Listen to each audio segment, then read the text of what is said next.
오늘 세례 받으신 분들에게 제가 날짜를 기억하게 하는 이유는 여러분들 이제 평생 살면서 교회와 관계되는 일을 하게 되면은 언제 세례 받았냐는 수세일을 묻습니다. 내가 언제 세례 받았냐, 누구에게 받았냐, 그걸 물어요. 그런데 신학생들 자기 물을 때 쓸라 그러니까 기억이 안 나는지 확인해 보기도 하고, 내가 누구한테 받았더라, 목사님 이름도 모르는 사람 많아요. 그럼 오늘 기억하시라고. 저 이름은 이상배입니다. 2017년 4월 9일 고난주일날 이상배 목사로부터 영광교회에서 세례받았다. 이걸 기억하고, 그게 내 영적 실력의 첫 번째입니다. 세례받은 거. 오늘 2부 예배 때 세례받은 분들이 참여하는 성찬을 통해서 새 은혜를 누리시기 바랍니다. 한번 같이 하십시다. 하나님이 쓰시는 교회. 오늘 1부 예배 메시지 제목이 하나님이 쓰시는 교회입니다. 그래서 교회는 교회당만 교회가 아니고 여러분과 내가 예수 그리스도를 영접하여 구원받은 사람이 교회고 교회의 지체입니다. 또 교회된 주의 몸된 우리가 밖에 가서 그리스도 이름으로 모이고 사역할 때 그것이 교회입니다. 이런 교회를 로컬 교회라 그러고, 우리가 흩어져서 사역하는 교회를 파라처치라 그럽니다. 예를 들면 우리가 다문화 사역을 합니다. 그거는 지교회라고 우리가 말하지만 그건 파라예요. 지붕을 덮을 수 없는 교회라고 말할 때, 이 로컬 교회는 우리 영광교회 하나지만은 파라처치는 우리가 기도하기로 포항에 300군데 일어나야 돼요. 우리 교회가 300군데에서 파라처치 운동을 일어나야 됩니다. 그게 하나님이 쓰시는 교회고 하나님이 원하는 교회입니다. 자, 하가는 자기를 뭘로 말을 하냐면은 그림을 가지고 말합니다. 그래서 모르는 사람들이 하가가 뭐 이러니 저러니 말하지만은 하가는 그림으로 자기를 말하는 거예요. 그럼 시는 뭘로 말하겠습니까? 시로서 말하는 겁니다. 작가는 자기 작품을 가지고, 음악인은 곡을 가지고 자기를 말합니다. 여러분과 내가 그리스도인이라 그럽니다. 기독교인이라 그럴 때는 뭘로 말해야 되느냐? 복음으로 말을 해야 됩니다. 나를 그리스도 복음으로 말하는 사람을 보고 기독교인이라는 겁니다. 내가 내 됨을 자꾸 복음과 관계없이 말하는 거, 나는 뭐 이런 일을 한다, 나는 이렇게 살았다, 그거는 기독교인이 자기를 말하는 거 아닙니다. 자기를 말할 때는 그리스도로 복음으로 자기를 말해야 되는 겁니다. 그래서 오늘 세례받은 분들도 내 생일이, 부모님이 난 생일이 있지만은 내가 영적으로 하나님의 자녀가 된 것을 언제 어째 이걸 기억해야 되는 겁니다. 자, 오늘 우리가 복음이 없이 하나님의 일을 하면은 나중에 어떤 일이 생기냐면은 축복보다도 이해할 수 없는 어려움을 당합니다. 심지어는 전도마저도 복음 없이 전도 활동하고 선교 활동하면은 좀 심한 말로 재앙당합니다. 삶 자체가 재앙입니다. 복음이 없어요. 복음도 없는데 전도마저도 일이 되어 있단 말이에요. 그래서 전도하다가 선교하다가 순교하는 게 아니고 어려움 당하는 사람들이 참 많습니다. 마찬가지입니다. 복음을 누리는 것이 없으면은 절대로 현장의 재앙을 못 이깁니다. 내가 그리스도가 나와 함께 하시고 그리스도가 뭔지를 알고 그 축복을 누릴 때에 현장의 재앙을 이길 수 있습니다. 안 그러면 현장 가서 어려움 당하는 걸 못 견뎌요. 그래서 우리는 복음 안에서 나를 찾아서 복음 안에서 모든 것을 말할 수 있어야 그게 우리의 미래에도 하나님의 역사가 일어납니다. 그래서 미래 걱정할 게 아무것도 없어집니다. 뭐 하면요? 복음으로 나를 말하고 복음으로 하나님이 일을 하면은 우리 미래는 염려할 것, 걱정할 것이 아무것도 없다는 것입니다. 그러려고 하면은 이 응답을 받으려면은 자기 점검을 해야 됩니다. 어떤 점검이냐? 대부분 신앙생활 하는 분들이 마음에 이런 갈등이 있어요. 하나님의 말씀하고 나하고 안 맞아.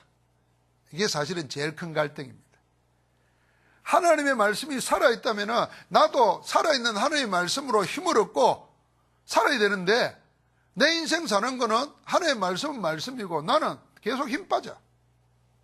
그걸 안 맞는 거잖아요. 하나님의 말씀은 능력이 있고 하나님의 말씀은 무한한 힘이 있는데 내 현실하고는 너무 멀리 있어요. 심지어는 그러다 보니까 하나님의 말씀과 교회에서 하는 일과 나는 상관이 없어요. 교회에서 전도, 훈련, 그러면서 집중훈련 뭐 이런 이야기 하는데 나는 거기에 관심이 없어. 이 그대로 두면 큰일 나잖아요. 교회가 하나님의 성전을 건축하는데 나는 아무 마음도 안 생기고 기도도 안 돼. 이건 문제잖아요. 이걸 해결해야 됩니다. 이걸 해결해야 되는데 다 왜 그러냐면은 나는 관심이 없고 나는 할 능력이 없다고 생각하기 때문에 그렇습니다. 그래서 우리의 것으로는 안 되기 때문에 항상 하나님의 세 가지를 찾아야 됩니다. 그 첫 번째가 하나님의 표준입니다. 하나님의 표준은 부활 메시지를 통해서 내 인생의 방향의 표적을 딱 정해야 됩니다. 하나님의 표준은 뭐냐? 스탠다드는 마태복음 28장 16절부터 20절의 말씀대로 모든 족속으로 제자 삼는 것이 하나님의 표준입니다. 모든 족속에 하나님이 예배는 제자가 있어요. 그래서 제자들을 보고 가라고 한 겁니다. 마가복음 16장 15절부터 20절이 하나님의 스탠다드입니다. 표준입니다. 만민에게 가서 복음 전하라 그랬습니다. 만민입니다.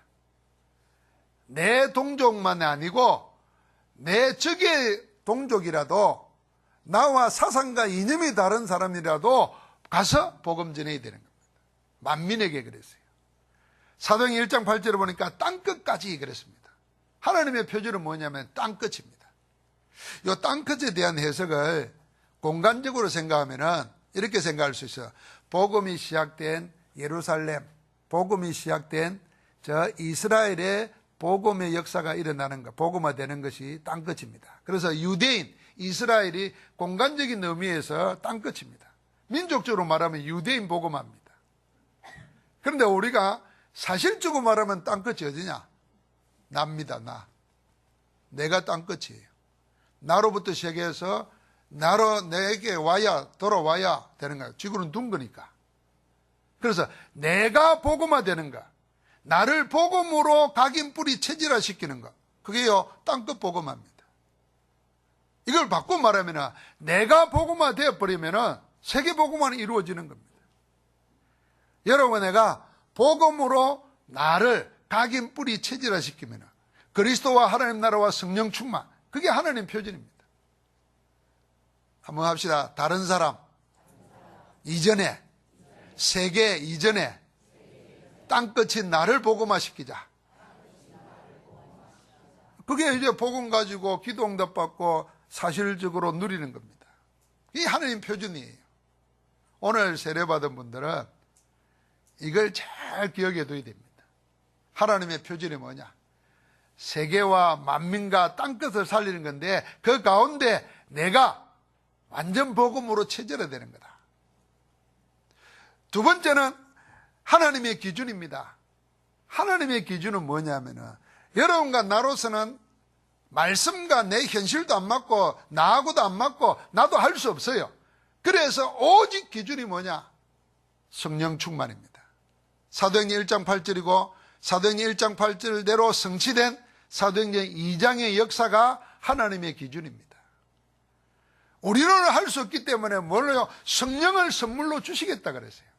그 성령이 임하면 권능을 받게 되고 권능을 받으면 땅끝까지 정인되리라 그랬습니다. 그래서 여러분과 나는 하나님의 권능 없이는 살 수 없는 자다 하는 생각을 가지고 그게 내 기준이 되어야 됩니다. 그래서 예배하고 그래서 말씀 보고 그래서 기도하면서 하나님의 능력을 덧입어서 뭘 하느냐? 세계와 땅끝과 만민을 살리는 것입니다. 하나님이 그렇게 하시겠다는 겁니다.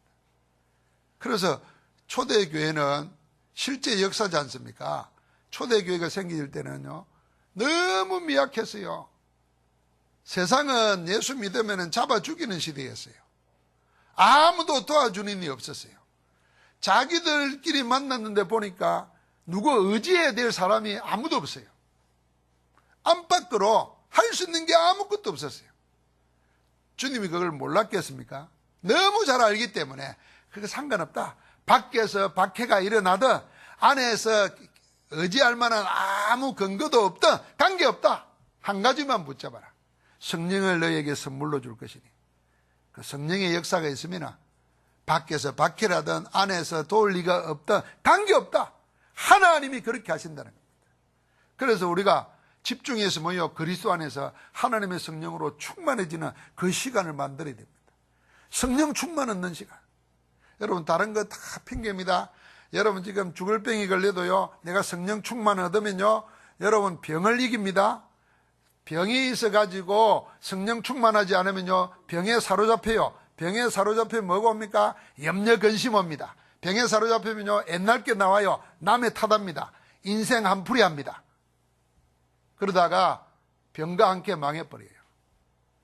병 걸렸는데도 성령 충만하면은 남의 탓하지 않습니다. 성령 충만하면은 남이 내게 뭐라고 하는가 관계없습니다. 내 신세 한풀이도 안 합니다. 뭐합니까? 하나님 바라보게 됩니다. 그래서 그때 병이 낫기도 하는 것이고, 혹 안 나도 하나님이 그 병을 통해서도 증거되게 하십니다. 그래서 스데반은 아무 힘도 없이 돌에 맞아 죽었어요.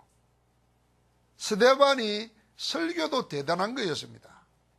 그래서 사도행전 28장까지 보면은 거기에 사도 바울의 설교도 있고 베드로의 설교도 있는데 제일 길게 기록되어 있는 설교가요, 평신도 중직자 스데반의 설교예요.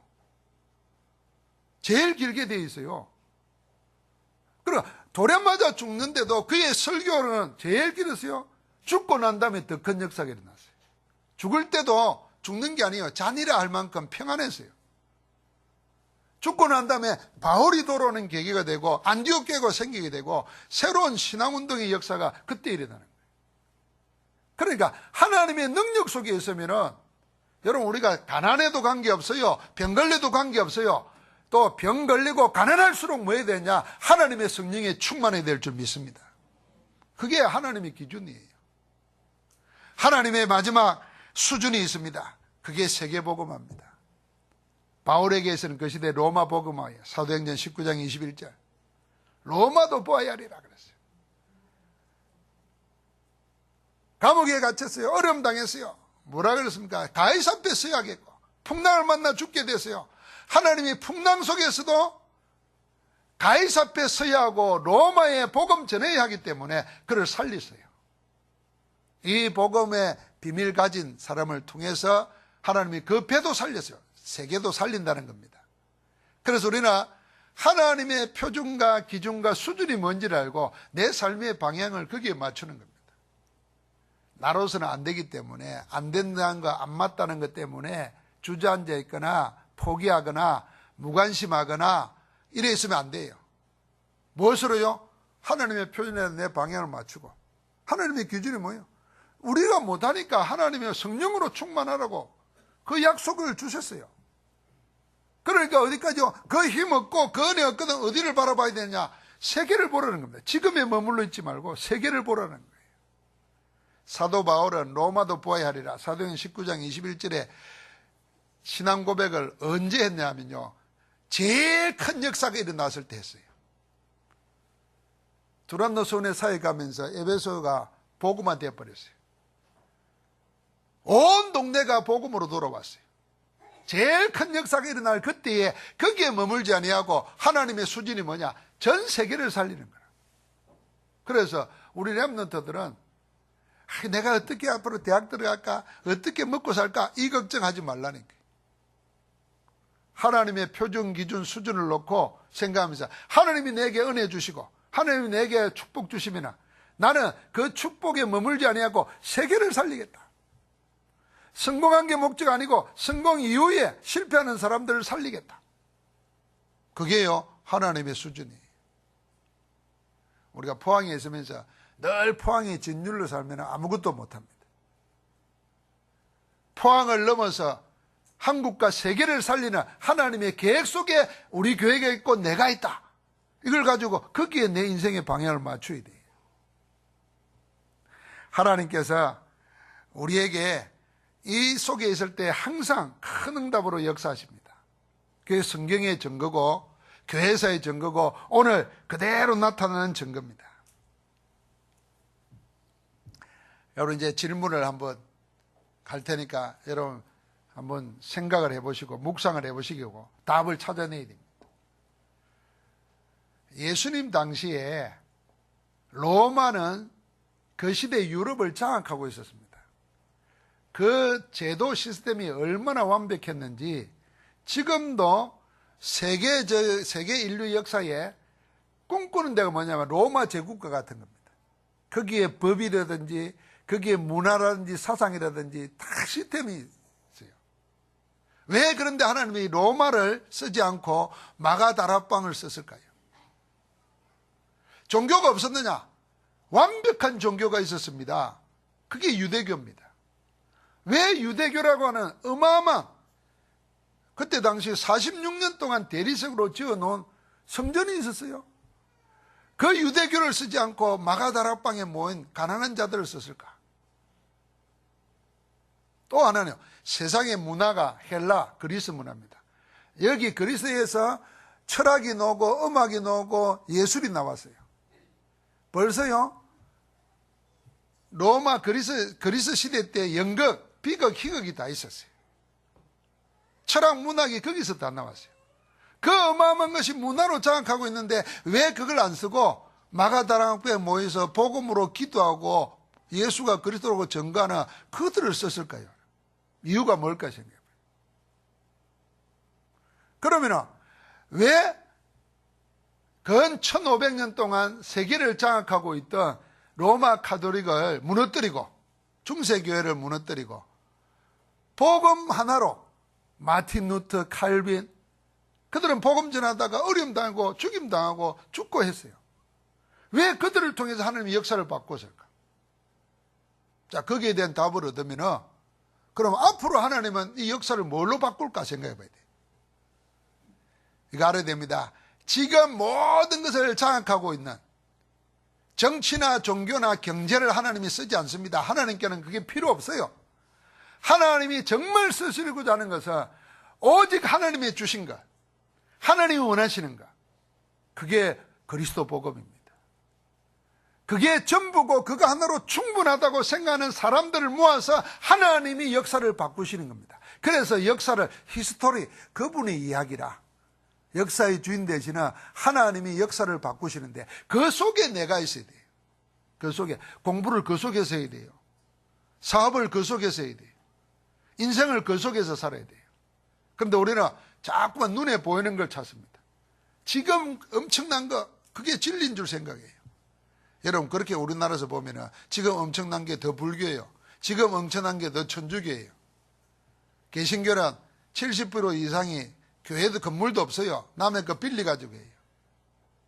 보잘것 없어요. 항상 세상 건 얼마나 큰지 몰라요. 제가 이제 포항을 돌다가 보니까 이 북구에도 저기 장애인 복지관에 엄청난 땅인데 있더라고요. 야, 교회는 없는데 저렇게 복지관은 크고 말이에요. 군데군데 많잖아요. 근데 그 복지관이 장애인들 복지를 해결해 줍니까? 그래서 가장 미약하지만은 복음 가진 사람들, 복음 가진 교회, 복음 운동하려고 하는 인생들을 하나님 붙잡고 쓰실 줄 믿습니다. 그 증거를 붙잡아야 돼요. 그래서 항상 표준이 하나님의 표준이어야 되고 기준이 하나님의 기준, 수준이 하나님의 수준 되어야 됩니다. 결국 이렇게 나눠질 겁니다. 눈에 보이는 것이냐, 보이지 않는 것이냐, 종교냐, 복음이냐, 예수 그리스도가 많은 길들 중에 하나냐, 오직 길이냐, 한 길이냐, 어웨이냐, 더웨이냐가 다릅니다. 어웨이는 많은 길 가운데 하나지만 더웨이는 오직 한 길, 유일한 길입니다. 주님께서 내가 길이요 진리요 생명이라 말할 때는 어웨이가 아닙니다. 그런데 지금 세상이 신학이 사람들이 예수님을 어웨이로 만들려고 합니다. 많은 길이 있는데 그냥 한 길 중에 하나다 이렇게 생각합니다. 만약에 그럴 것 같으면 예수님이 고난당하고 죽으실 이유가 없어요. 멋있게 오래 살다가 멋있는 말을 남기고 나를 믿으라 그럼 됐을 거 아니에요. 많은 길이 있는데 뭐 왜 죽으시겠어요? 왜 고난을 당하셨겠어요? 왜 아버지 하나님으로부터 버림받는 것 같은 괴로움을 당했겠어요? 유일한 길이기 때문에 그렇습니다. 이 길 아니면 없기 때문에. 오늘 여러분과 내 마음속에 오직 예수 그리스도 하나 속에 있을 때 하나님이 그 사람을, 그 교회를 사용하실 줄 믿습니다. 하나님 감사합니다. 오늘 우리에게 주신 말씀을 언약으로 붙잡고 기도하다가 그리스도 한 분으로 충분하고 완전하고 모든 것 된 것을 발견하고 사는 복된 인생, 행복한 인생 살게 하옵소서. 그 일을 이루시는 우리 주 예수 그리스도 이름으로 기도하옵나이다. 아멘.